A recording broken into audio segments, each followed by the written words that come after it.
மக்களே எல்லாரும் எப்படி இருக்கீங்க? இந்த ஒரு காணொளி நீங்க தமிழ்நாட்டிலிருந்து பார்த்துட்டு இருக்கீங்க, மாணவ மாணவிகளா இருக்கீங்க அப்படின்ற பட்சத்துல உங்களுக்கு ஒரு பயனுள்ள ஒரு கதையா இருக்கும். இந்த கதை என்ன அப்படின்னு வந்து பார்த்தீங்கன்னா, ஜப்பானுக்குல இருந்து ஒருத்தர் என்ன கான்டாக்ட் பண்ணாரு. தொடர்பு கொண்டு அவர் சொன்னது என்னன்னா, "அண்ணா நான் வந்து ₹10,00,000 கட்டி இன்ஜினியரிங் விசா மூலியமா ஜப்பானுக்கு வந்தேன். வந்துட்டு இங்க நான் எப்படி ஒரு ட்ராப்ல வந்து மாட்டுனேன். அந்த ட்ராப்ல இருந்து எப்படி நான் வெளியில வந்து நான் இப்போ ஒரு நல்ல வேலையில இருக்கேனா" அப்படின்னு வந்து அவர் சொன்னார். அதை பத்தி ஒரு காணொளி நான் ஆல்ரெடி வந்து பகிர்ந்திருக்கிறேன். நீங்க தெரியாதவங்க அதை போய் பாருங்க. ஸோ இந்த காணொலியை போட்டது உடனே நான் வந்து மக்களுக்கு நிறைய பேருக்கு என்ன தகவல் சொன்னேன் அப்படின்னா, நீங்க ஜப்பானிய மொழி தெரியாம ஜப்பானுக்குள்ள வந்தீங்க அப்படின்னா என்னென்ன பிரச்சனைகளை நீங்க வந்து ஃபேஸ் பண்ண வேண்டியது இருக்கும். மொழி தெரிஞ்சதுன்னா இங்க எப்படி வேலை வாங்கிக்க முடியும் அப்படின்றத பத்தி போட்டிருந்தேன். ஸோ அந்த காணொலியை பார்த்துட்டு நான் சொன்னேன் பார்த்தீங்களா, ஒரு பையனை இன்டர்வியூ எடுத்திருந்தேன் பாருங்க. அவர் கூட வேலை பார்த்த ஒருத்தர் வந்து எனக்கு தொடர்பு கொண்டார். தொடர்பு கொண்டு அவரோட பாயிண்ட் ஆஃப் வியூ வந்து சொன்னாரு. உண்மையிலேயே எனக்கு ரொம்ப சுவாரஸ்யமா இருந்தது. அவர் என்ன சொன்னாரு அப்படின்னா, "அண்ணா இன்ஜினியரிங் முடிச்சுட்டு இன்னைக்கு இருக்கக்கூடிய மாணவ மாணவிகள் ஒரு 15,000 25,000 ஜாபுக்கு போறதுக்குள்ளேயே காம்படிஷன் ரொம்ப அதிகமா இருக்குது. ஒரு 3 வருஷம் 4 வருஷம் இருந்தா கூட உங்களுக்கு ஒரு 25,000க்கு மேல போறதுன்றதே ரொம்ப சேலஞ்சிங்கான ஒரு விஷயமா இருக்குது. ஃப்ரெஷருக்கு வேலை கிடைக்கிறதுன்றது அதை விட ஒரு பெரிய சேலஞ்சிங்கா இருக்குது. அப்படி பார்க்கும்போது எங்களை பொறுத்த வரைக்கும் ஒரு 40,000 ஒரு 60,000 எங்களுக்கு வந்து சம்பளம் கிடைக்குது அப்படின்னா நாங்க எந்த வேலையும் பண்றதுக்கு ரெடியா இருக்கோம்.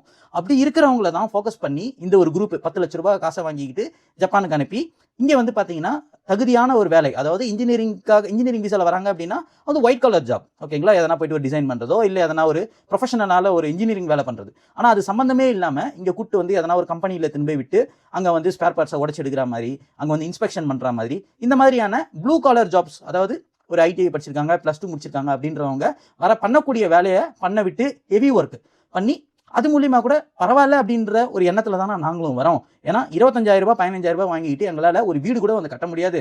எங்களையே எங்களால பாத்துக்கிறதுன்றது அந்த சேலரியில கஷ்டமா இருக்குது. இப்படி பொண்ணு பார்க்கணும்னு போனா கூட எனக்கு வந்து சொந்த வீடு இல்லைன்னா பொண்ணு கொடுக்க மாட்டாங்க. அப்படி இருக்கிற பட்சத்துல எங்களுக்கு ஒரு 60,000 70,000 ரொம்ப பெரிய விஷயமா இருக்குது. அதனாலதான் இந்த 10,00,000 போனாலும் பரவாயில்ல அப்படின்னு சொல்லிட்டு இந்த மாதிரியான வேலைங்களுக்குலாம் நாங்க வரோம் அப்படின்னு வந்து அவர் சொன்னாரு. இது ஒரு புதுவிதமான ஒரு பார்வையா இருந்தது என்ன பொறுத்த வரைக்கும். அப்பதான் நான் உணர்ந்தது என்னன்னா, விஷயம் தெரிஞ்சே வந்து நிறைய பேர் உள்ள வராங்க அப்படின்றதுதான். ஸோ நான் அந்த மாதிரி வரக்கூடிய மாணவ மாணவிகளுக்கு நான் என்ன சொல்ல விரும்புகிறேன் அப்படின்னா, நீங்கள் அந்த மாதிரி வரீங்களா, ஃபேமிலி கஷ்டத்துக்காக அந்த மாதிரி வரீங்கன்னா தாராளமாக நீங்கள் அந்த ரூட் கூட எடுத்து வாங்க. ஆனால் இன்ஜினியரிங் விசால வரது ஓரளவுக்கு பரவாயில்ல. ரெஃப்யூஜி விசால தயவு செஞ்சு வராதீங்க. நிறைய பேர் என்கிட்ட அதை வந்து திருப்பி திருப்பி கேட்குறாங்க. ரெஃப்யூஜி விசா கம்ப்ளீட்டாக கட் பண்ணிவிடுங்க. இது உங்களை பெரிய அளவில் வந்து பாதிக்கும். அந்த மாதிரி வந்து சர்வை பண்ணுறவங்க இருப்பாங்க. பட் ஆனால் அதில் சக்ஸஸ் ஆன ஸ்டோரி அப்படின்னு பார்த்தீங்கன்னா ரொம்ப ரொம்ப ரொம்ப கம்மி. புரியுதுங்களா? அதனால் நீங்கள் வந்து மொழியை ஃபோக்கஸ் பண்ணுங்க. இப்போ தேர்ட் இயர் படிக்கிறீங்க, செகண்ட் இயர் படிக்கிறீங்கன்னா ஜப்பானிய மொழியை ஃபோக்கஸ் பண்ணுங்க. இப்போ மற்ற நாடுகளில் வந்து இப்போ யூஎஸ் எடுத்துக்காங்க. யூஎஸ் வந்து பார்த்தீங்கன்னா ஸ்டூடெண்ட் விசாவே வந்து நிறுத்தி வச்சிருக்காங்க. ஸோ யூஎஸை விட பெஸ்ட்டான ஒரு கண்ட்ரி. யூஎஸோட நீங்கள் கம்பேரே பண்ண முடியாது. அஃப்கோர்ஸ் எல்லா கண்ட்ரிக்கும் ஒரு ப்ரோஸ் இருக்கு, ஒரு கான்ஸ் இருக்கு இல்லைங்களா? அந்த மாதிரி யூஎஸ்க்கும் ஒரு ப்ரோஸ் இருக்கு, அங்கேயும் கான்ஸ் நிறைய இருக்கு. ஸோ அதே மாதிரி நீங்கள் ஜப்பான் எடுத்துக்கிட்டீங்கன்னா இங்கே இருக்கக்கூடிய பெரிய பிரச்சனை என்னன்னா மொழி தான். மொழி மட்டும் உங்களுக்கு தெரிஞ்சது அப்படின்னா நீங்கள் எப்படின்னா பிடிச்சிட்டு இங்கே ஒரு நல்ல வேலையில் போக முடியும். பிஆர்ன்றதை ஈஸியாக வாங்க முடியும் நீங்கள் ப்ராப்பராக இருந்தீங்க அப்படின்னா. இப்போ இந்த காணொலி மூலியமா ஒரு சில